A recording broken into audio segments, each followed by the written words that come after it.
Launched as the last word in liners, she became the first word of cruising, designed specifically to shorten the voyage time between the UK and Australia. Once nearly set to the scrapyard, she is the ship that captured the love of thousands of British holidaymakers. A cruise ship that went to war. She is Canberra. Canberra, a legend of the seas.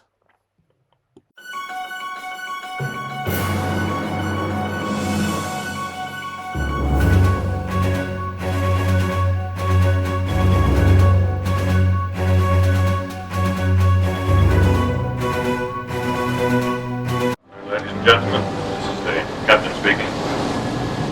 All pre-departure safety checks have now been completed, and Canberra is about to sail for Vigo. Canberra weighs anchor in the Aegean Sea. She is on her way home to Southampton at the end of a Mediterranean cruise. On the bridge, the captain gives the intricate commands that will maneuver a ship of almost 45,000 tons out of a busy port. Dead slow ahead 2. Dead slow ahead 2, sir. It is one of those moments when eye, hand, and experience are still irreplaceable. Yeah, okay, just keep building. 5, 4, 3, 2, 1, now. Bring off engine, sir. Full speed ahead, and Canberra adds one more sailing to a history which goes back to 1960. She was built in Belfast by Harland and Wolff for £17 million. P&O's requirements were for a liner bigger and faster than any they had owned before. She would deliver mail to Australia, a contract the company had held for more than 100 years, and ply new routes in the Pacific. On March the 16th, 1960, she was launched by Dame Patty Menzies, wife of the Australian Prime Minister. I named this ship Canberra. May God protect her and all who sail in her.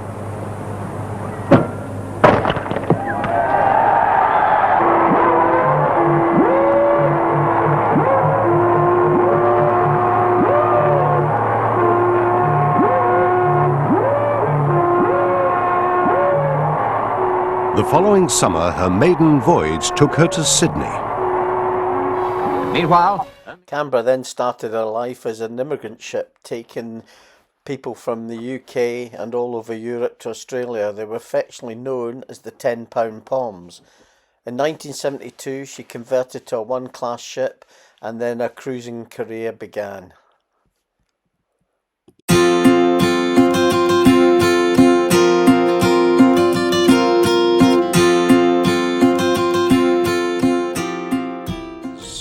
A unique ship. She is traditional. Captain Rory Smith. Whereas a modern ship is very much a case of they build a hotel and put a ship around it. Whereas Canberra was built as a ship and the hotel was put in it. This video will take you to parts of the ship that is not normally seen by passengers. All marked staff only, crew, no authorised personnel. It will take you to the hidden parts of the ship, i.e. the laundry, the engine room, what goes on behind the scenes. I hope you find it interesting. A cruise starts long before the passengers even get to start on the ship.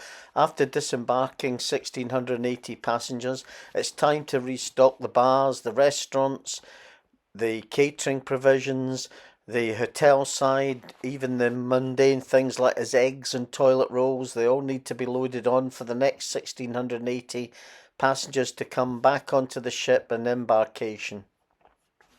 This process virtually goes on to when they untie the lines, when it finally leaves the dockside. It's really a mammoth operation.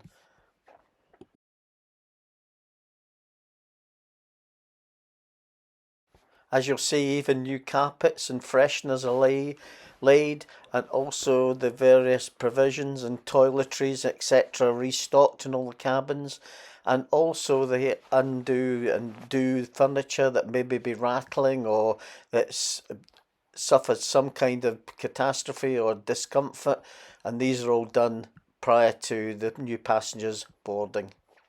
Most important of all, of course, the bars are restocked.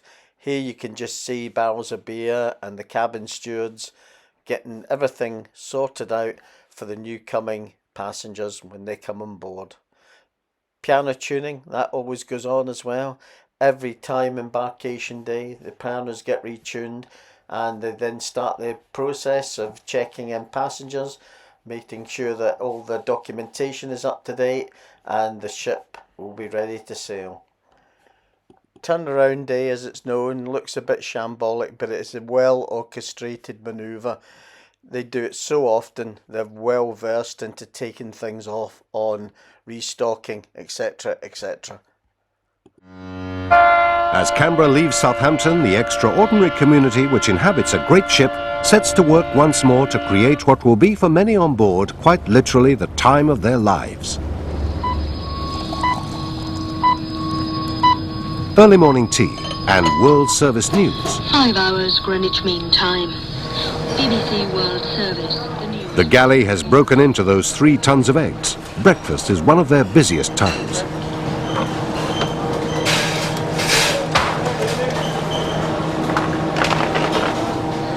While the bacon and tomatoes sizzle down below, the ship's senior officers meet at the captain's conference. It probably isn't, but we better make sure. These are Canberra's heads of department. Every morning they meet here in the captain's office. To confirm that we've received this. Yeah, right, so that's to go. Well, the ETA is due to go today. Breakfast, meanwhile, is in full swing. We cannot have shore excursions ending at the same time as we are due to leave the port.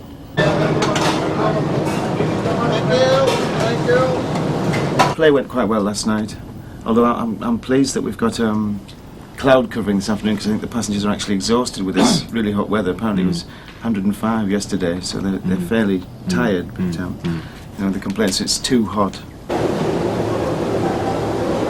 On Saturday the 28th at approximately 1600, if it can be fitted in, to do a fire drill involving the attack and backup around the crew swimming pool for 30 minutes. We have approval for the second security officer, Yes, from Bill Smith, providing we can find him accommodation. Of course, that could be the problem, but we're working on that. And then it should clear again for tomorrow. And it looks as though it may be okay, clear skies, wind very similar to the present situation, calm, lovely cruising weather. A cruise ship's like a mini town. The captain, who is also probably the mayor, if you try and make an analogy with onshore. Well, the primary responsibility of the captain, and this supersedes everything else, is the safety of the ship and everyone on board her. And there are no other areas that will impinge on that. That is the primary function of the captain. Outside of that, he is also what can best be described as a general manager. The legal powers that a captain has are quite clearly defined, but they are centered on this overriding necessity again for the safety of the ship and for the safety of everyone on board. If a particular incident occurred where, through the actions of a passenger or a member of the crew, the safety of the ship and those on board her were impinged in any way, then he can invoke those powers to ensure that the ship remains safe. You could lock him up. Yes, you could lock him up. You do whatever is necessary to ensure the safety of everyone on board. How much of the captain's job is being a seaman? You're always a seaman. 24 hours a day, you are always concerned with where the ship is, the weather you're liable to experience, how this will affect the passengers, how this will affect the cruise as a whole, the conduct of your own ship and the other ships in the area, and the safety of the ship that you are in command of. Passengers, as part of their cruise experience, want to be able to go home and say, that they have talked to and they have met the captain. To this end, I try to get around the ship at least 5 times a day, because it is important that A, we are seen, and B, that we actually talk to the passengers and find out how they feel about their crews and what they're doing. Safety is not only the responsibility of the captain, it's the responsibility of every crew member. Once a week they have emergency drills, and at least once a month they take to the lifeboats so everybody is well versed in their particular roles. The man responsible, Chief Officer Peter Crump. On the ship we have the ship's fire detection systems, the fire patrol, the continuous fire patrol around the ship looking for fire and sources of fire. We have the crew training in reporting fires very early on, the training of the officers and the petty officers in firefighting, and the modern, well-trained, well-maintained firefighting equipment throughout the ship. And passenger lifeboat drills, are they just a ritual? The lifeboat drills are most important, and far more than just showing a passenger how to abandon ship. When we get our passengers mustered, the drill enables us to tell them where they've got to be and what they have to do in cases of emergency, and also it enables us to tell them the different safety factors which are most important aboard ship. Does Canberra's age make her any more or less safe? All our safety and navigational equipment is updated as much on Canberra as it would be on a newer ship. This ship is a training ground for our junior officers, and like any training establishment, professional standards are very high and have to be so that we get our officers trained correctly. Canberra was built in the pre-computer era, in a sort of belt and braces way, if you like, with a very strong hull, for instance. It's very heavy and very seaworthy. That makes for a much better motion, for instance, during our world cruises when we're subject to the major oceans of the world. We get a more comfortable ride, which makes it easier for the passenger to enjoy his or herself and easier for the crew to work. Canberra has 2 sets of stabilizers. How effective are they? Chief Engineer John Englefield. They will reduce a 29-degree roll down to 7 degrees. Fortunately, we don't get into that sort of sea very often, and so we only normally use 1 set of stabilizers at any time. This keeps the ship, as you will well notice, rock steady. They're about 14 feet long and about 8 foot across and stick out the ship like an aeroplane wing. And as the ship rolls, one tips one way and one tips the other to create forces that bring the ship back upright again.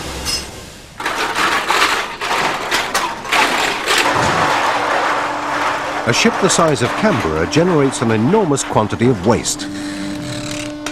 These days it's scrupulously managed.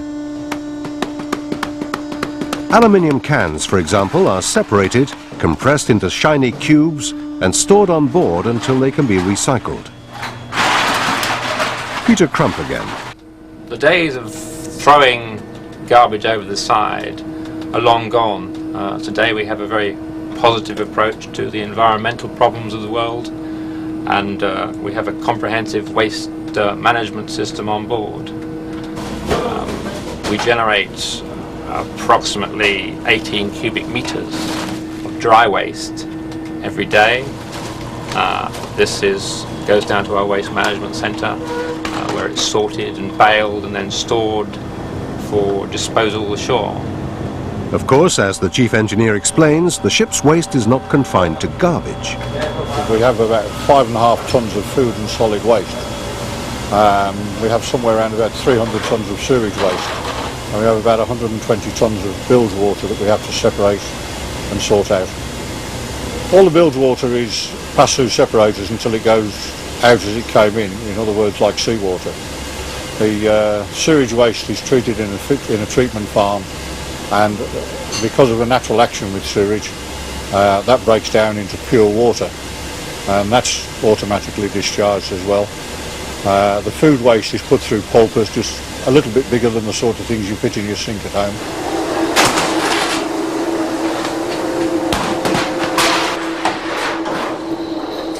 All the bread is baked on board.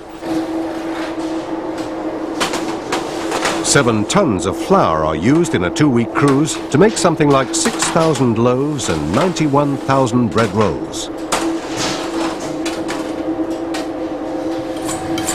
There's a butcher's shop.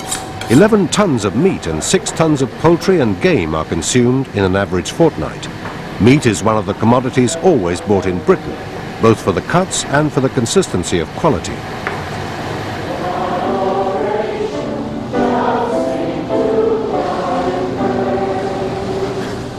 Please be seated for this morning's lesson, which is read by Hughie Taylor, the cruise director. Good morning, ladies and gentlemen. The lesson this morning is taken from the Gospel according to St. John, Theatre. chapter 15. What else does the cruise director do? The cruise director is responsible for the smooth running of the entertainments programme, which includes every side of the entertainment, whether it be the shows, the daytime activities such as the sporting events, the lecturers, everything and anything to do with the entertainment I'm responsible for.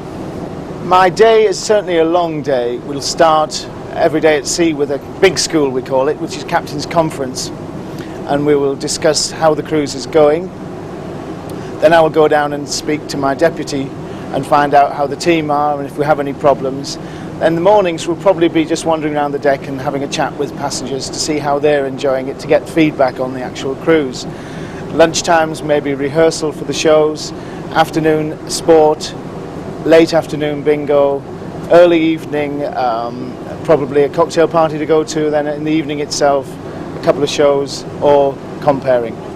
Have you put any of your money on your mum? I don't have any money. Oh, what a sad tale that is. But perhaps... The main thing that we offer on board the Canberra is variety and choice. You can do as much or as little. We have some passengers that come on board and all they want to do is relax. They don't particularly want entertainment 24 hours a day. They may come on and just read books in corners, just have a nice quiet holiday. I'm expected to be available to passengers 24 hours a day, probably to be a good ear, to be able to listen, to talk. You have to be able to cater for every age group on this ship, and I think that's one of the specialities of the Canberra. Whether it be for the young, it's certainly a family cruise, but also it's a cruise for people who are travelling by themselves. Nowadays, safety is unfortunately a major aspect. People are worried about going abroad, people are worried about going out of their houses at home. When they come on the ship, you can guarantee safety, and that is a great incentive for older people to come on. But youngsters, it's the best family ship in the world. You could not do this job if you didn't enjoy everything about it. The greatest satisfaction I get, though, is when you do have passengers come up to you and say, "We'll look forward to seeing you again next year." The entertainment programme is published daily in the ship's newspaper, produced along with menus and race cards in Canberra's print shop.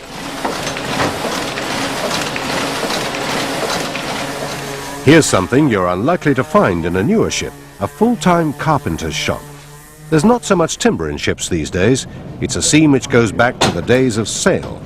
Wherever possible, repairs are done at sea. There simply wouldn't be time in port. On deck, as passengers work on their suntans, Canberra gets some cosmetic treatment too.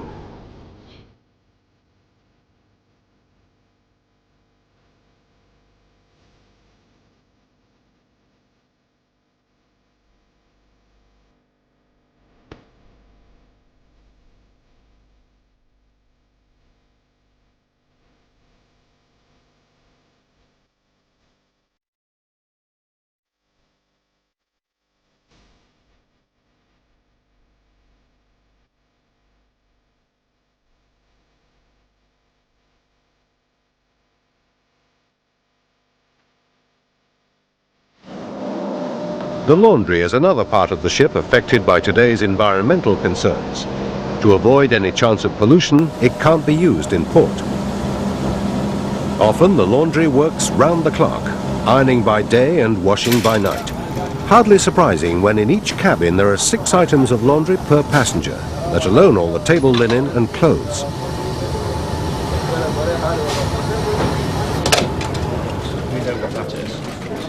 If the ship has a hub, it's the purser's office, bank, information centre, sorter out of problems. On this cruise, the purser is Judith Smythe.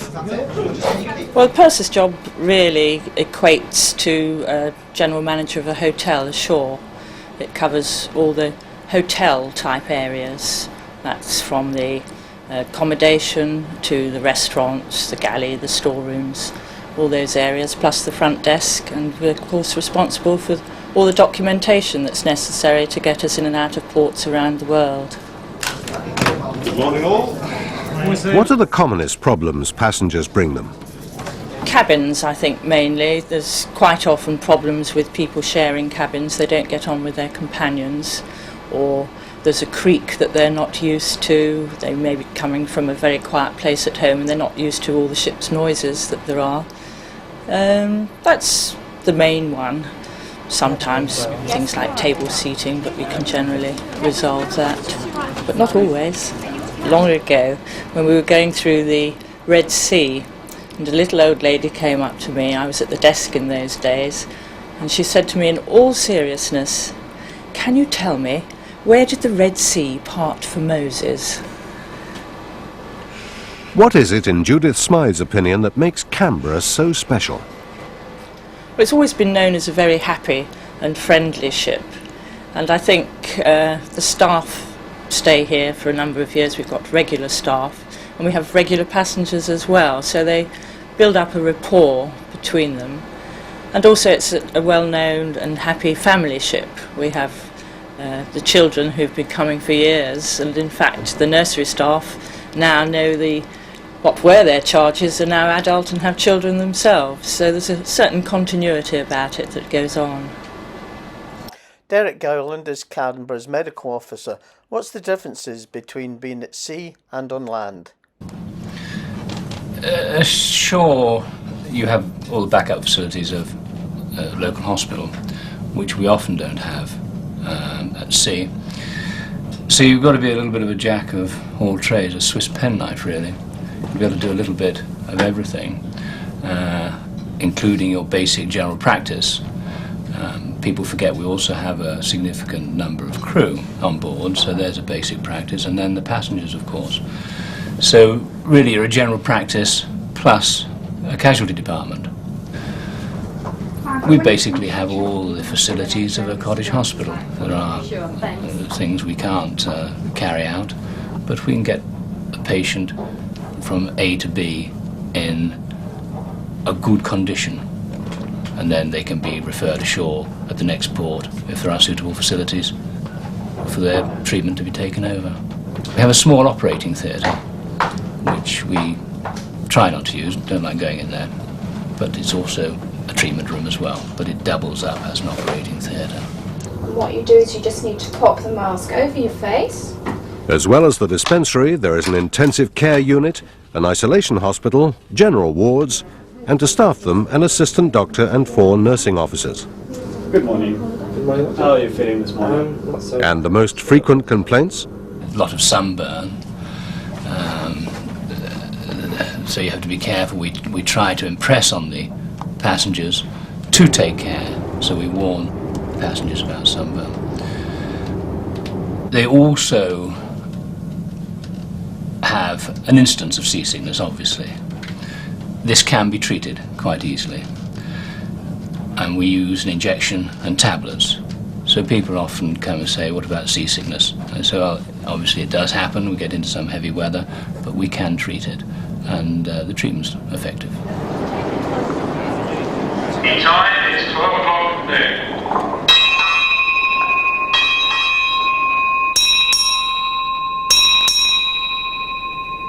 Good afternoon, ladies and gentlemen. This is the Officer of the Watch. Since our departure from Piraeus until noon today, Canberra has steamed a total distance of 392 nautical miles. That is 392 nautical miles at an average speed of 22.5 knots.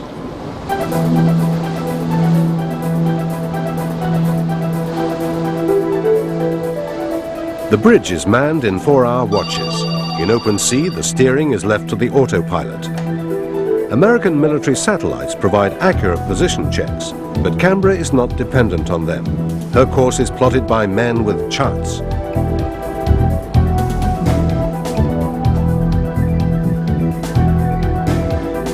Satellites, nevertheless, are important, as John Pace, the Chief Electro-Technical Officer, explains. We use satellites for communication, and also satellites for navigation.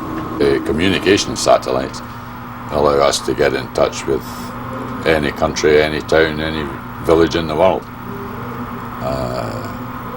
The navigation satellite is accurate to about 60 feet.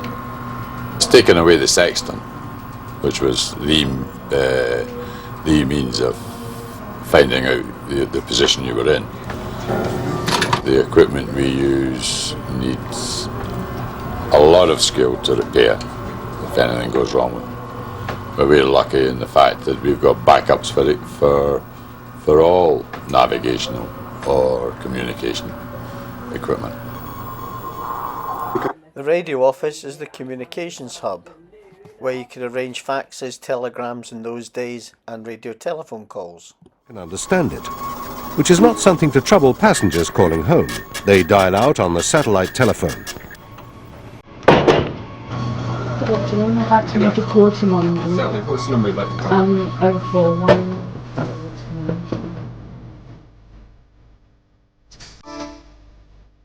Just like a grand hotel, the ship has its own skilled pâtissiers. Besides satisfying the demands of afternoon tea and the dessert menu, every cruise has those occasions which can only be properly celebrated with a special cake.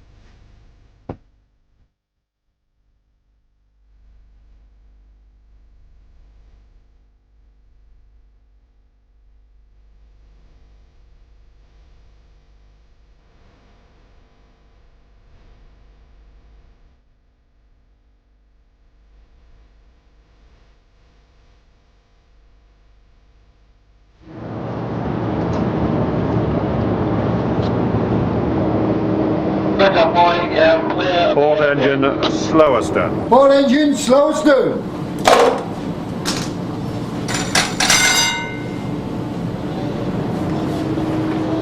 Canberra berths at the northern Spanish port of Vigo.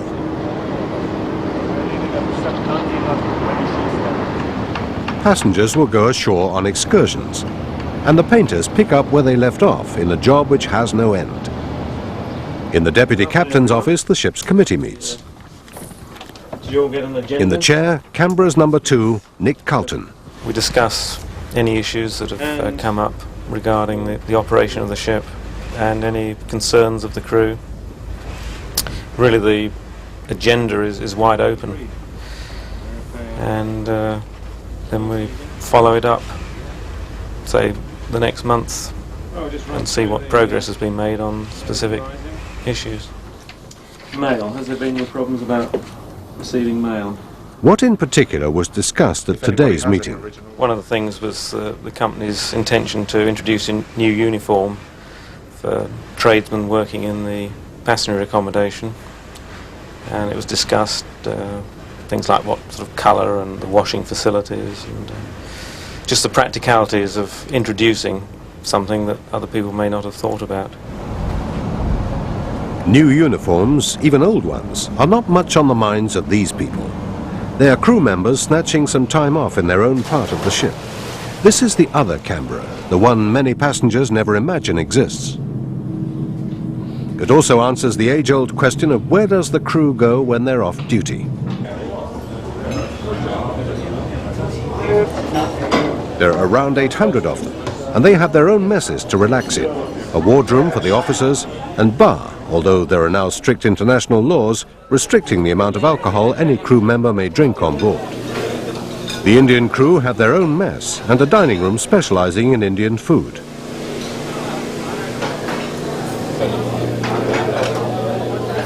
They are mostly Christians from Goa.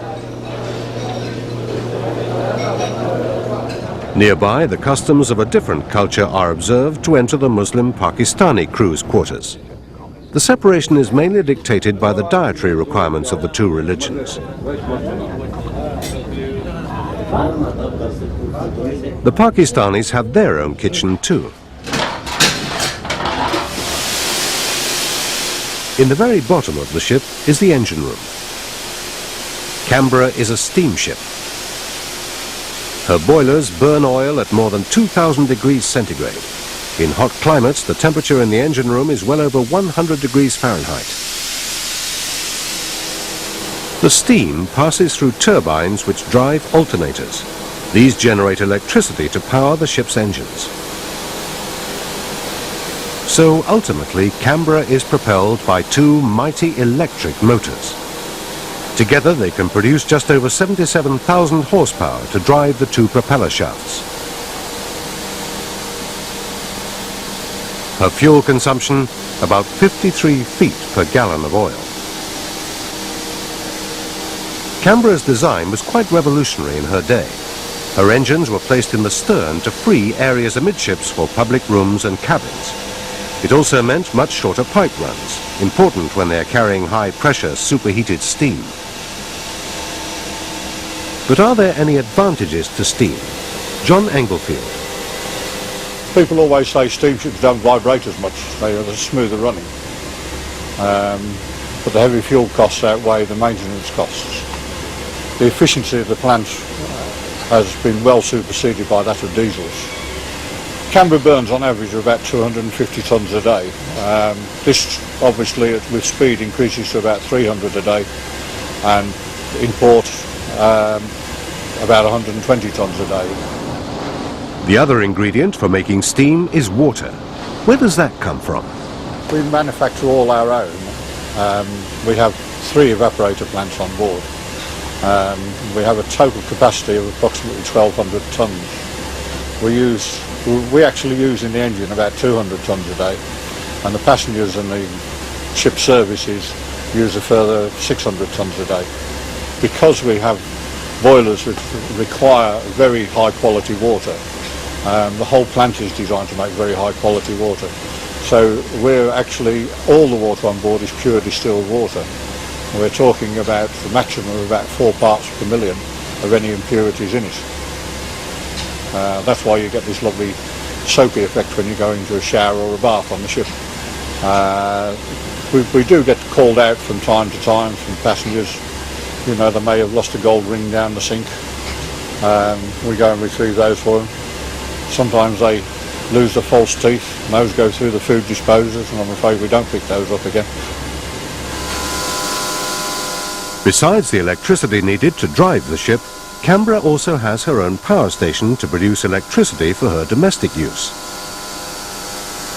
Her population may only be a little over 2,000, but the extra demands of her ventilation and air conditioning plant means the power she generates would serve a town of nearer 10,000 people.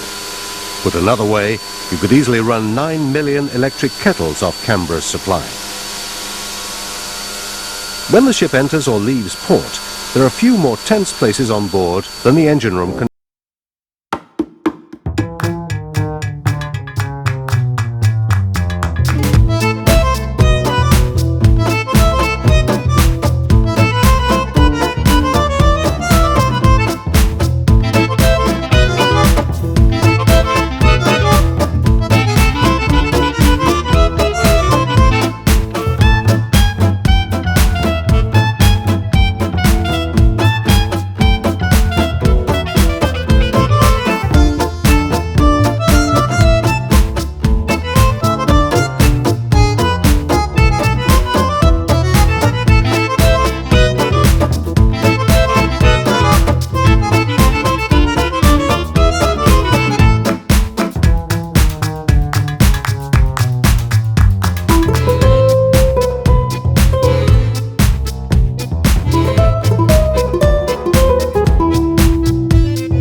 Make a movement, but to actually bring the ship to stop from any speed, normally about 5 minutes before we've started to actually slow the engines down. They don't react very quickly. The advantage of Canberra's engines is that they go very high astern power, Therefore, once we get to it, we can pull ourselves back quicker. And the man who actually drives the ship, how does he find she handles? Well, Canberra is a ship the likes of which I don't think we will see again. She is a delightful lady, but she has at times a will of her own. She is a heavy ship, which is extremely good when you're in the open ocean, and that's what makes her such a good seagoing ship. A modern ship is much more responsive. Canberra is a ship that you have to think at least 100% further ahead than you would on a more modern ship. First sitting preparations are getting made for dinner. It's the second busiest day in the galley today, and here we have 4 to 5 choices for the main course, and the ship will carry enough stores for this cruise and the next. How different is cooking on board compared with on land? Here to describe the difficulties and also the differences is Chef Phelan McGuinness.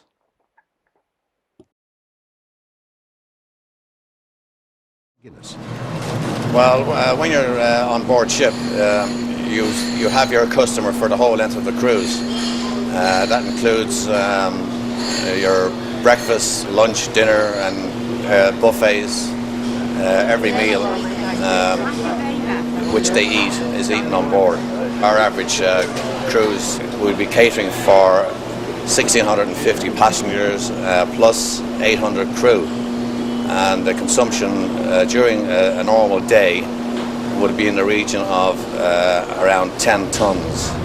The bulk of our stores, dry stores, fresh fruit and vegetables, and all your beverages would be mainly stored in Southampton. But then during a cruise, we would pick up local fish like sardines, squid, and on this cruise in Haifa, St. Peter's fish.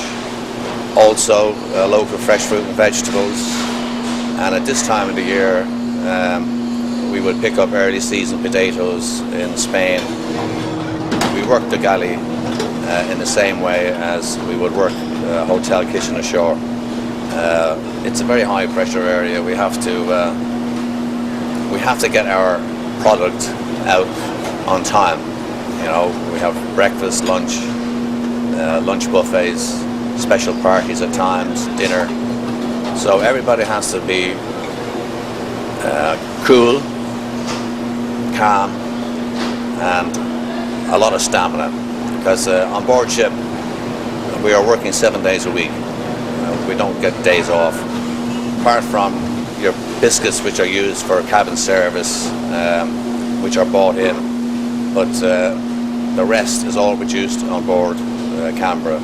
All your bread, all your bread rolls, all your Danish pastries, your afternoon teas, all your after dinner petit fours, mince, etc. Everything is produced on board ship. Being at sea, you just can't rush out to the local store and replenish your stock. So we have to plan carefully all the year round. With so many people living in a relatively confined space and nearly everyone eating from the same kitchen, hygiene standards are critical. Any infection could spread very quickly. The captain makes his own inspection of the galley area, starting in the butcher's shop.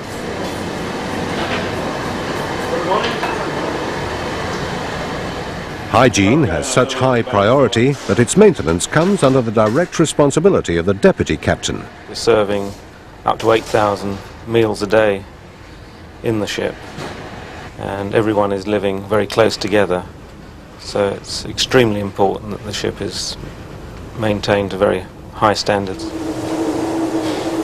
Good morning. Good morning, Captain. Precautions are extensive. The captain's hygiene rounds are thorough in themselves. But they are by no means the only regular check carried out. Once a week we have formal rounds conducted by the heads of department into all the various catering areas.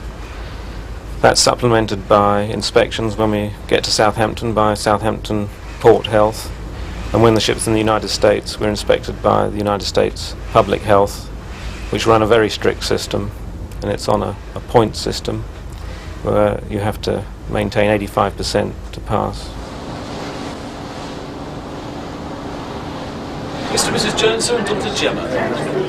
And how is Gemma this evening? Fine, thank you. Everybody has changed for dinner, but you must remember that not every night is as formal as this one.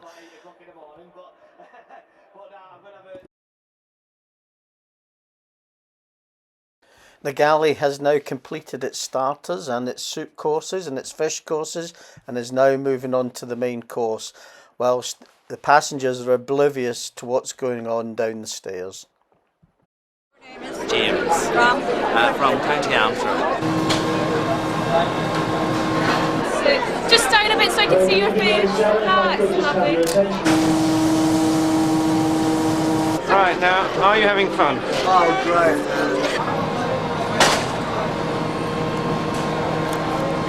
Even though it's on quite late at night, you get a very good attendance at it.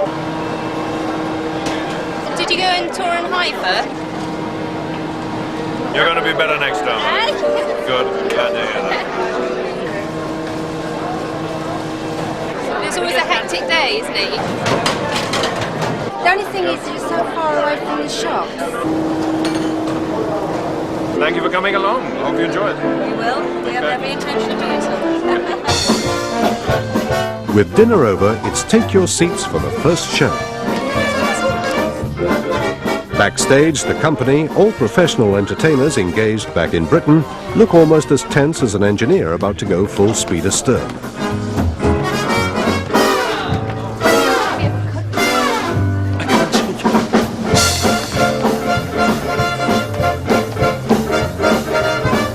Here, though, they have a different way of relieving their nerves.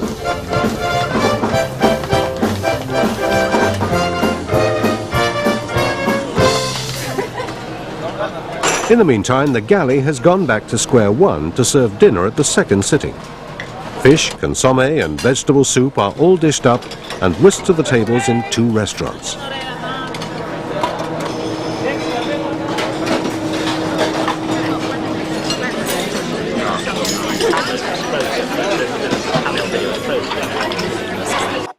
The waiters are nearly as well choreographed as the performers in the next show.